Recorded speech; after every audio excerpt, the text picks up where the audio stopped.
Welcome sa Durs TV. Kung interesado ka sa ganitong news, huwag kalimutang isubscribe ang ating YouTube channel. Maraming salamat! Welcome po ulit sa ating panibagong update tungkol sa Kim Pao. Ihahatid ko po sa inyo ang pinakabago at pinaka-latest na mga kaganapan tungkol sa kanila.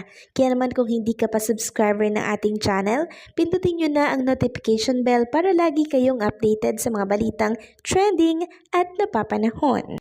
So ayun, welcome back again sa ating YouTube channel mga kakimpaw, and sa update natin ito, napaka-importante po ng pag-uusapan natin mga kakimpaw for Kim and Paolo Abilino, and unahin nating talakayin ang tungkol dito sa pinaplano na naman po na pagtulong ng Kim Pao Universe Official para po ito sa mga nangangailangan natin. So itong ginagawa po ng Kim Pao Universe Official, mga nagmamahal at sumusuporta kay Kim Chu, nagpa-fan girling sila, no? Nag-iidolo sila sa Kim Pao, at the same time nakakatulong po sila sa pamamagitan ng pag-idolize nila sa Kim Pao sa mga talagang totoong taong nangangailangan. Sabi nga po dito sa post ng Kim Pao Universe Official, we're about to come back as we continue where we left off last year. Our advocacy will always be part of what we stand for. More announcement coming soon. Yan, Kim Chu and Paolo Abilino. So, back to school, Luzon, Visayas, Mindanao. Share love for a better tomorrow. So, ang first stop nila mga kakimpa, we will reverse it. We will start in Mindanao daw. More announcements soon. Let's become an instrument to spread positivity and help those who are in need. Promo ads team is in a role. To Angel, our dear sponsors, may God continue to bless you always. So, maraming salamat po sa mga sponsors ng Kim Pao Universe Official, dahil hindi ito mangyayari kung hindi po dahil sa tulong po ninyong lahat. So talagang nakaka-proud po maging isang Kim Pao fan, dahil talaga namang napakababait nila, napakabubuti po ng puso nila, talaga namang nakakatulong sila sa mga may hirap, sa mga nangangailangan po mga ka-Kim Pao ng tulong. And for sure mga ka-Kim-Pao, once na nakita po ni Kim and Paolo Abilino to, matutuwa sila. Sila yung unang matutuwa mga ka-Kim-Pao sa mga ginagawa po ninyo na pagtulong through sa pag-idolize po sa kanilang dalawa. Samantalang next topic naman mga ka-Kim-Pao, iboto po natin si Chinita Princess or si Kim Chu as one of the prettiest female runner. So sabi nga dito ng Kim-Pao Voting Squad, please go to this account on FB. Ayan po mga ka-Kim-Pao.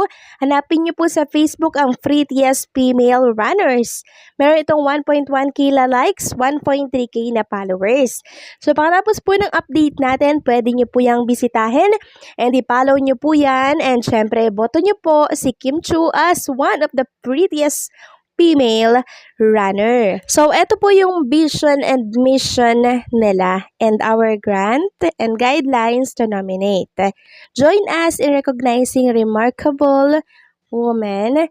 So, ang vision po nila to redefine beauty in sports by celebrating Filipino runner who exemplary strength, intelligence, and grace, empowering women through stories of athletic excellence, personal achievements, and professional success. Yung mission nila, Prettiest Female Runners, is dedicated to showcasing the female runners in the Philippines who embody not only physical beauty but also excellence in sports, their careers, and personal growth. So, ayan po yung grant and guidelines to nominate. So, ito po yung guidelines. Follow our page. All female runners are welcome, whether you're a beginner or a pro, but you must have participated in at least 5 race event of any distance. How to nominate someone else? Send us their full name, halimbawa Kim Chu, a link to their profile Facebook or Instagram, and a brief background about why you're nominating them. Then, Pang 4, how to nominate yourself naman, send us a short bio in a 3-sentence including your runner journey, a brief background and motivation or goals, and any proud achievements. So ayan mga kakimpaw, kung gusto niyo pong i-nominate or i-nominate si Kim Chu, ayan po, basahin niyo lang po yung number 3, okay? Next topic naman, pag-usapan natin mga kakimpaw, etong naging post ng isang page dito po sa Facebook. So ito po ay naganap, no? Itong video na to ay naganap doon sa choking sa Mall of Asia for Kim and Paolo Abilino, no? So, meron kasi sinabi doon si Paolo Abilino na wala daw siyang energy, order daw muna siya ng choking halo-halo supreme. Tapos, kinapa niya po mga kakimpaw yung mga sago, mga sangkap po noong Supreme Halo-Halo. Di ba may mga nakadikit po sa pantalon ni Chinita Princess sa color white na mga gulaman, di ba sago? Ayan, yun po yung kinapa ni Paolo Abilino mga kakimpaw. Kaya tawang-tawa po ang Kimpaw fans dito at ang caption nga dito sa pagkakapost. So, baka ibang sangkap yung makapa mo, Paolo. Sinasabi ko talaga sa'yo. Maging ako mga kakimpaw, nang mapanood ko itong video na to, natawa po ako ng very light. Kasi talagang yung pagkapa ni Paolo Abilino, talagang kapa po ng may karapatan yan mga kakimpaw. Nakakatuwa lang kasi talagang pinagsisigawan na po ni Paolo Abilino yung kanyang karapatan sa isang Chinita Princess. Diba? Kasi hindi niya mahawakan yung legs ni Chinita Princess na yan. 'Di ba? Kung wala siyang karapatan at hindi rin syempre magpapahawak si Kim Chu kung walang karapatan yung hahawak sa kanya, no? No, never. Sabi nga po dito sa comment section, ang funny ng caption. Then may nagsabi pa dito, grabe ka Pao, ikaw lang ang may karapatan na humawak sa fans ni Kim para paraan ka rin eh. Ang harot mo pag nasa tabi mo si Bobby. Baby loves mo. Sabi pa ng isa, hindi siya dating ganyan. Alam na, hawak ng may karapatan yan. O, sabi ko na sa inyo mga kakinpaw eh. Talagang yung hawak po ni Paolo Abilino, pinapatunayan niya na siya lang yung lalaking may karapatang humawak dito sa pants ni Chinita Princess, 'di ba? Talagang pinagsisigawan po ni Paolo Abilino, mga kakimpaw, yung tinatawag na siya yung nagmamay-ari kay Chinita. Sabi pa ng isa dito, ati ka Paolo, iba atang sangkap gusto mo ah. Sabi pa ng isa, ramdam ni Kimi yung kamay, malapit na talaga doon, oy, grabe naman yun.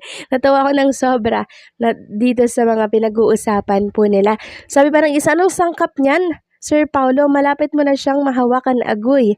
Komento pa ng isa, OMG, anong sangkap yan? Anong sangkap kaya yan, Pao? Hindi namin kita mga team bahay eh. Pakiulit naman, mo lang finger mo baka umabot sa kakaibang sangkap. So, grabe, nakakatuwa sila, no? Parang si Paolo talaga, talagang gusto nang umamin sa relationship nila ni Chinita Princess, no? Pero, syempre, since iniingatan po nila ang career nila, hindi muna nila siguro yan i-anunsyo. Pero, masaya tayo sa kung ano man yung nakikita natin sa kanila kasi pinapakita po nila mga kakimpaw kung ano po ang katotohanan na namamagitan po sa kanilang dalawa. Kasi, never namang naging ganyan si Paolo Abilino, di ba? Sa mga past na naging collab team niya kay Chinita Princess lang mga kakimpaw. So anong say niyo dito? Please comment down below.